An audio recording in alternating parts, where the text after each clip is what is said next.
mtazamaji, hiki ni kipindi kinachoangazia miradi ya kimkakati ya Rais wa Zanzibar na Mwenyekiti wa Baraza la Mapinduzi, Dr. Hussein Ali Mwinyi, kwa niaba ya taasisi ya Afisi ya Rais, Ufuatiliaji na Usimamizi wa Utendaji Serikalini PDB, kwa udhamini wa Mamlaka ya Udhibiti wa Huduma za Maji na Nishati Zanzibar ZURA, pamoja na Benki ya Watu wa Zanzibar PBZ. Mimi ni Ramadhani Singano. Ni nafuu na ni salama, ni rahisi na isiyo na utapeli.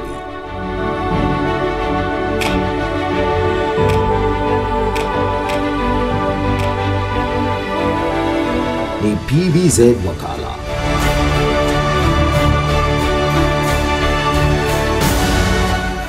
Ni kidole chako tu.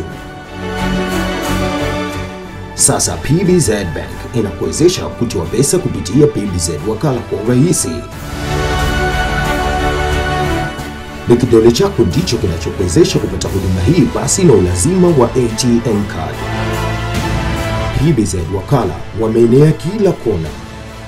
Tembelea tawi lililo karibu nawe ukiwa na kitambulisho kati ya kitambulisho cha NIDA, Mzanzibari mkazi, leseni ya udereva au passport ya kusafiria kwa ajili ya usajili wa alama za vidole.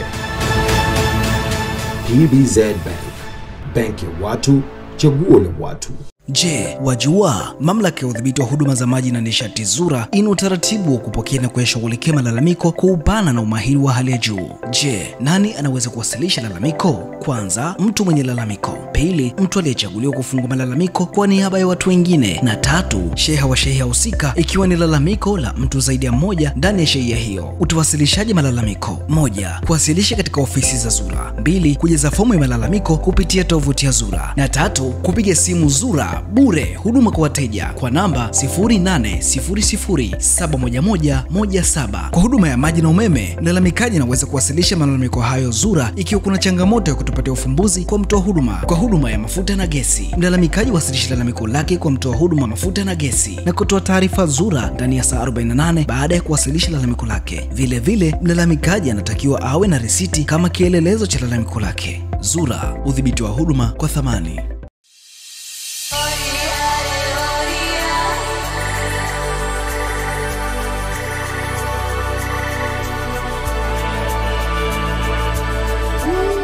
Katika kuhakikisha kuwa elimu inazidi kuwa moja ya kipaumbele muhimu katika serikali ya awamu ya 8 inaongozwa na Dr. Hussein Ali Mwinyi, Rais wa Zanzibar na Mwenyekiti wa Baraza la Mapinduzi, skuli bora na za kisasa zinajengwa ili kuboresha sekta ya elimu na kuleta manufaa kwa wananchi wa Zanzibar. Moja ya skuli hizo ni skuli ya Tumekuja, ambayo ni moja ya skuli ya kisasa iliyo na vifaa vya kisasa kwa ajili ya ufundishaji. Skuli hii ina takriban madarasa 44 yenye uwezo wa kuchukua wanafunzi 2000 kwa mkondo mmoja. Moja ya vivutio vikubwa vya skuli hii ni uwepo wa smart class, yani darasa janja ambalo huwezesha wanafunzi kujifunza kwa mbinu za kisasa na hata kuungana na wanafunzi wengine nje ya mazingira ya kawaida ya darasani. Aidha, skuli hii ina maabara zilizo na vifaa vya kutosha, maktaba zenye vitabu vya aina mbalimbali na chumba cha kompyuta kinachosaidia wanafunzi kupata maarifa ya kiteknolojia. Asili ya skuli ya Tumekuja mwanzo ilikuwepo maeneo ya Vuga, lakini kwa sababu ya imani ya Mheshimiwa Rais wa Zanzibar na Mwenyekiti wa Baraza la Mapinduzi, skuli hili kwa sababu ya ubovu wake na skuli hili ni ya zamani kupita kiasi, Mheshimiwa Rais akaamua kuibinafsisha ile skuli, lakini matokeo yake amejenga chuma kama hichi. Skuli ile ilikuwa ina madarasa 20, lakini skuli hii ina madarasa 44. Skuli ile ilikuwa ina maabara moja ambayo imegawika, fizikia umo, kemia umo, biolojia umo, lakini hii ina maabara 3. Kila maabara inajitegemea. Kwa hiyo hiyo ndio historia kubwa ya asili ya skuli ya Tumekuja ya hapa ambayo iko katika Mambeladu na historia ya skuli ile kule.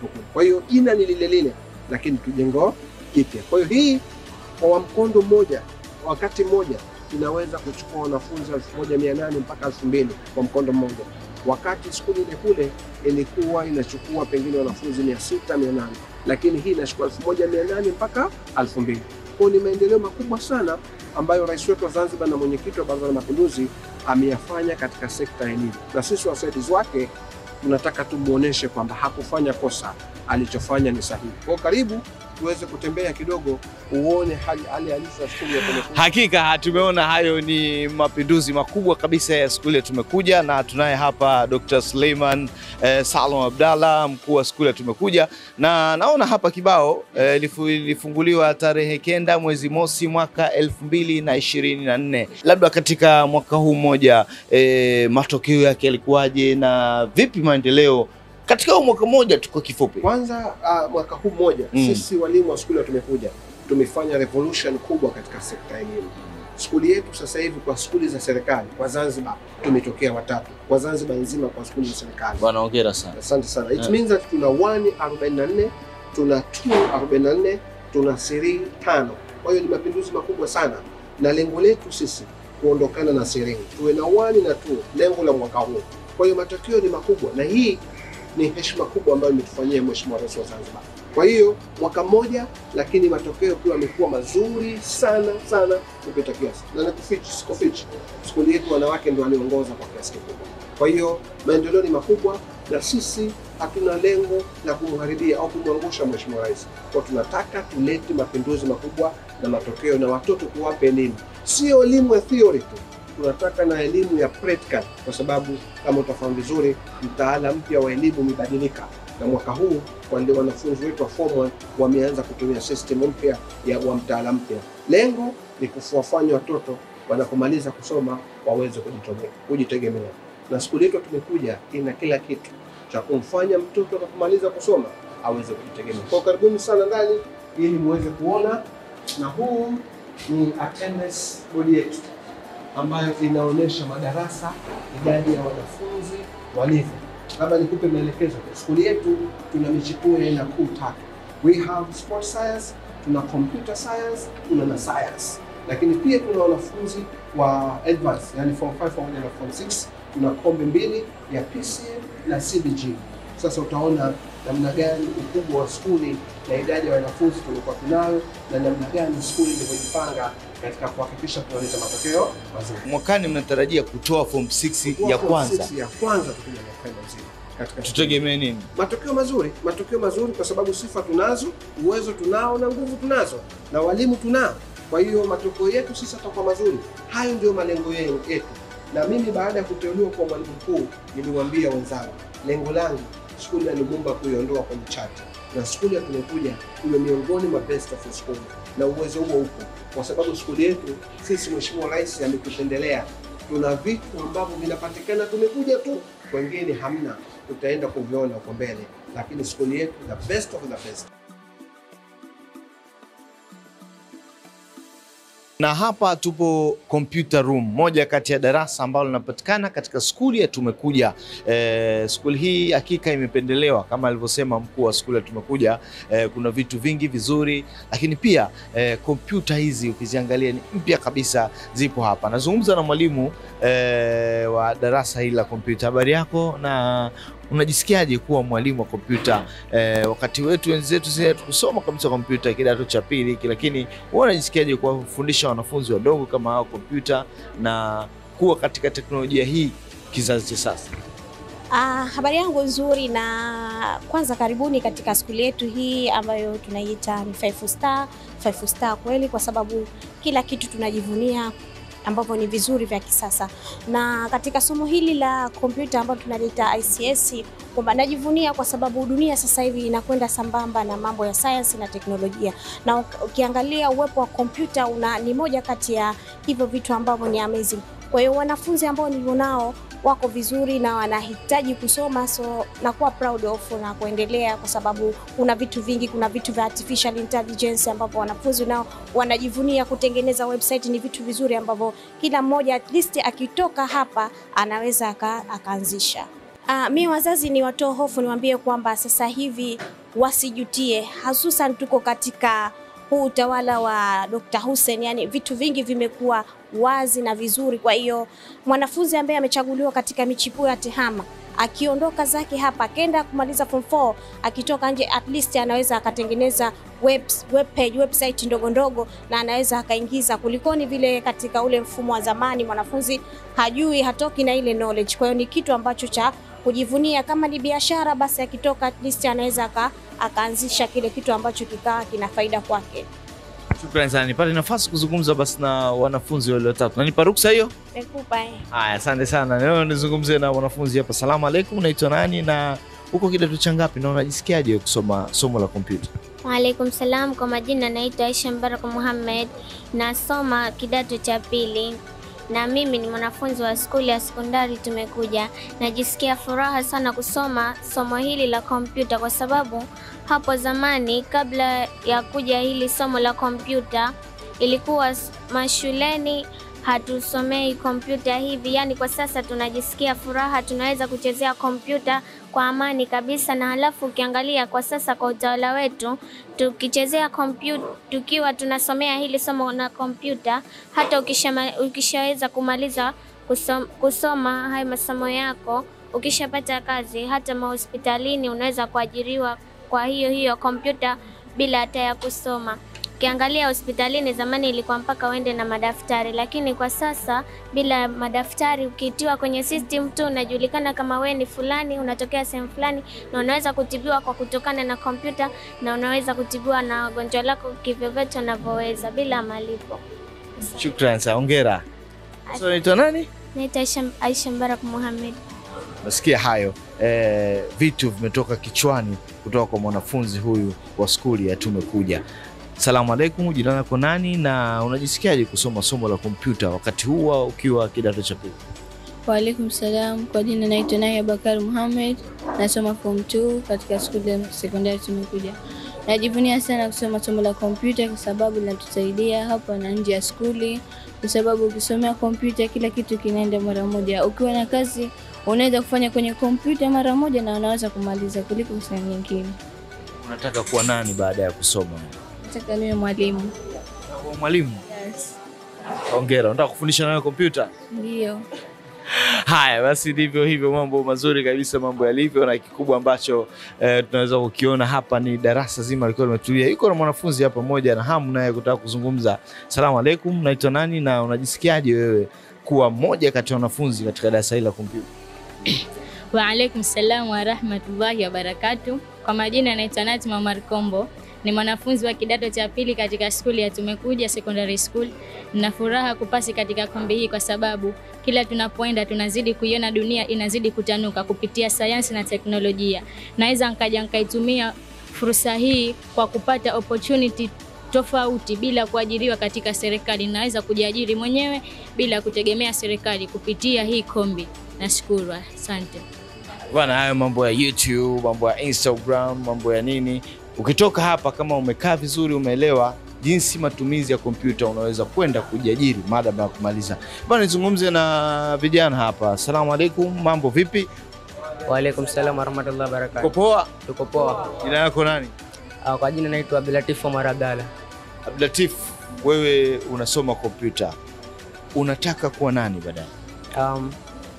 Siwezi kujua nataka kuwa nani mpaka sasa hivi, lakini ndoto zangu nataka kuwa muhasibu. Bwana, huyu jamaa anataka kuhesabu mahela, na asikwambie mtu siku hizi atuhesabu hela kwa mkono, tunahesabu hela kwa mashine na mambo yote yanafanyika kwenye kompyuta. Unadhani somo hili la kompyuta litakusaidia kwenye maisha yako halisi ya kuwa mhasibu? Ndio, inaenda kunisaidia. Kwa sababu gani? Mfano, umeshahasibu kitu, unaweza ukaingia katika kompyuta, tufanye katika Microsoft Word, unaweza kuhifadhi data zako ili baadaye unaweza kuja kulifungua ukaziona. Hivyo inaweza kusaidia pia. Na nyingine zipo nyingi kifupi. Haya bwana, mambo vipi, unaitwa nani wewe na unajisikiaje kusoma somo la kompyuta hapa Tumekuja? Saif Ahmad Osman, najisikia vizuri kusoma kompyuta. Na ndoto zangu mimi natarajia kuwa daktari. Daktari? Yes. Wewe, matumizi ya kompyuta ni muhimu kwa daktari. Unawaambiaje wanafunzi wenzako katika kusoma somo hili la kompyuta? Nawaambia watoke waende kujifunza kompyuta ili ije kuwasaidia kwa manufaa yao ya baadaye. Shukrani sana. Jamani, ndivyo hivi. Jamani, mko poa? Kompyuta inapanda? Tunakwenda kwenye smart class. Wewe una simu janja, hapa tuna darasa janja katika visiwa vya Marasha, Karafuu na uchumi wa bluu. Watu wengie, watu kwa darasani. muhimu sana, na huyu mwalimu ndio mwalimu wa ICT, pengine atakuonesha namna gani watoto wako wanavyolitumia katika kusoma. Lakini kiukweli hili darasa ni nzuri na linarahisishia kwenye kusoma. Pia darasa hili kama mfano mwalimu ana allergy ya kutumia chaki, maanake yeye anatumia kidole chake tu kwenye kuandika mambo mbalimbali na wanafunzi wakaona.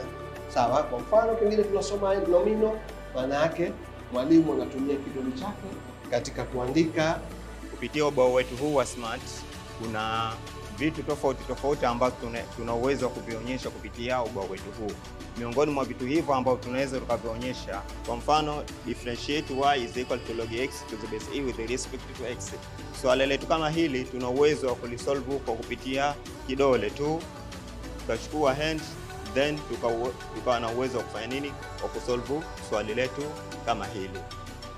Lakini ubao wetu huu vile vile kuna sehemu ya kuscan.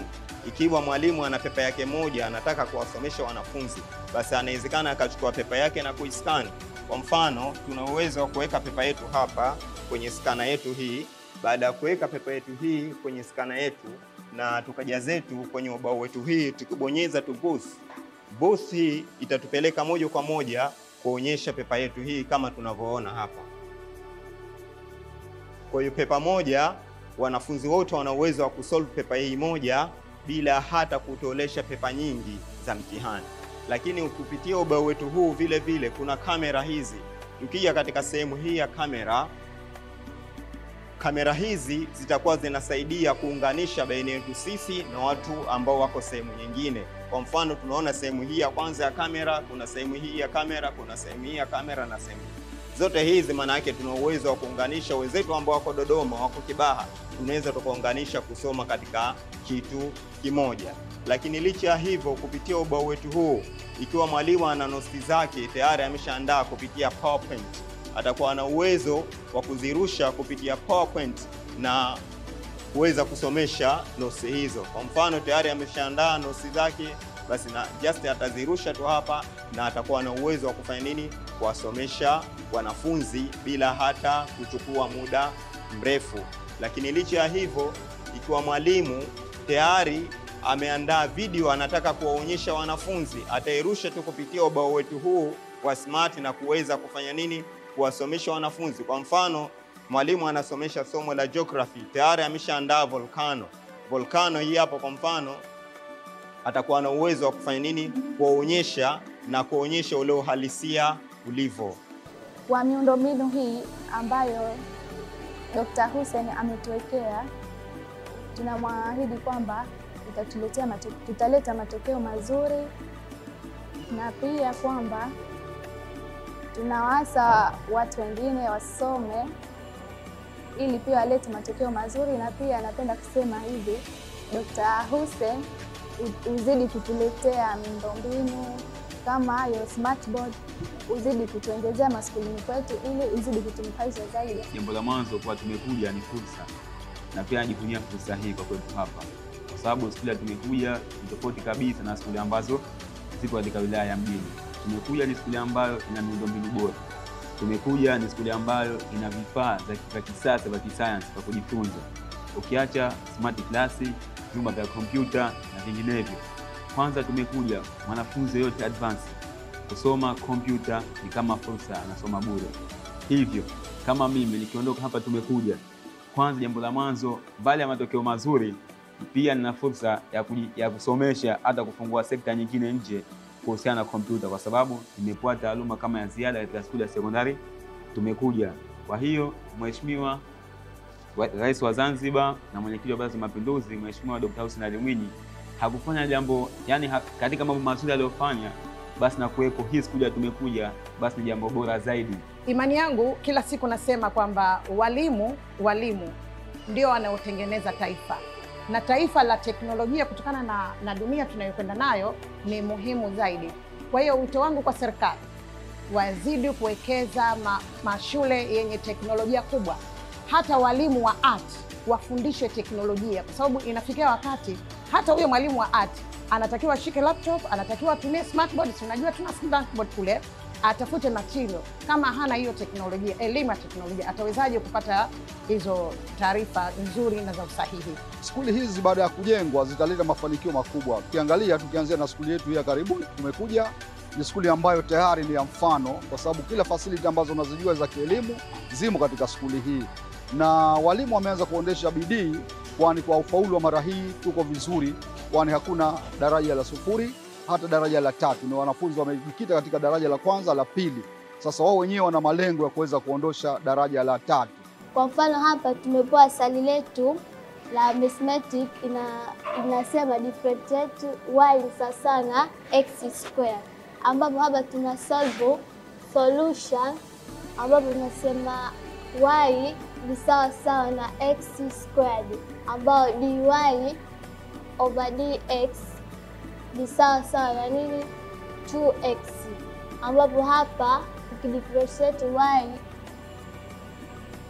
therefore y ni sawa na nini? Na 2x, ambapo hii ndio solution yetu, ambapo huu bao umetusaidia kusolve swali letu bila kutumia chaki. Kupitia juhudi hizi, serikali inaendelea kuhakikisha kuwa kila mwanafunzi anapata elimu bora katika mazingira mazuri na ya kisasa. Uwekezaji huu unaimarisha mfumo wa elimu Zanzibar na kuweka msingi thabiti kwa maendeleo, hivyo kuwawezesha wanafunzi kupata maarifa na ujuzi wa kisasa kwa manufaa ya taifa. Dr. Mwinyi na miradi ya kimkakati visiwani Zanzibar. Ni nafuu na ni salama, ni rahisi na isiyo na utapeli.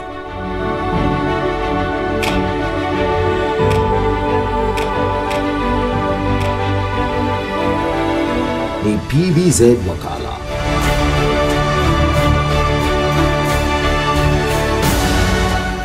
Ni kidole chako tu.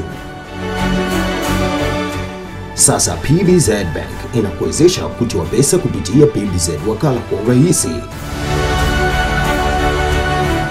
Ni kidole chako ndicho kinachokuwezesha kupata huduma hii, basi na ulazima wa ATM card. PBZ Wakala wameenea kila kona. Tembelea tawi lililo karibu nawe ukiwa na kitambulisho kati ya kitambulisho cha NIDA, Mzanzibari mkazi, leseni ya udereva au passport ya kusafiria kwa ajili ya usajili wa alama za vidole. PBZ Bank, banki ya watu, chaguo la watu.